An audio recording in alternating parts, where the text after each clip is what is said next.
So yan po mga kalingap mga ka-EDSI, kaya pala walang upload sa part 80 dahil dito Kalingap Edu at Viansay nanood ng concert. So yan po yung ating pag-uusapan po mamaya mga kalingap mga ka-EDSI. Pero bago po natin ipagpatuloy ang video ito sa mga bago pa lang po sa ating munting channel, huwag po natin kalimutang suportahan ang ama ng Kalingap Kuya Val Santos Matubang at Kalingap Rob.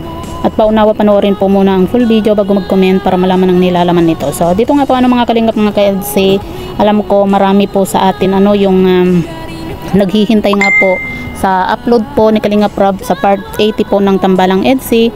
Pero yun nga po mga kalingap, hintay-hintay na lang po tayo kung kailan nga ba mag-upload si Kalingap Rob. At alam naman po natin na ang Mikris po yung in-upload po ni Kalingap Rob kagabi.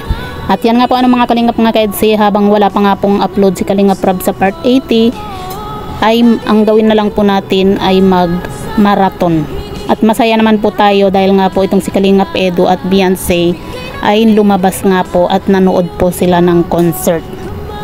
Kaya kahit na wala pa pong upload, masaya pa rin po tayo dahil nga po sa magkasama po itong si Kalingap Edu at Viansay nga po Sana nga po mga kalingap mga ka-EDSI ngayong araw o kaya mamayang gabi ay may upload na nga po itong si Kalingap Rob dito nga po sa Tambalang EDSI, dahil marami na po yung nakakamiss kung ano na nga ba yung magiging kaganapan dito nga po sa part 80 nga po ng Tambalang EDSI. At alam ko ito po yung vitamin din po ng karamihan, lalo na po sa mga OFW nga po, na isa rin po sa libangan po nila yung manood nga po ng kanilang paboritong love team.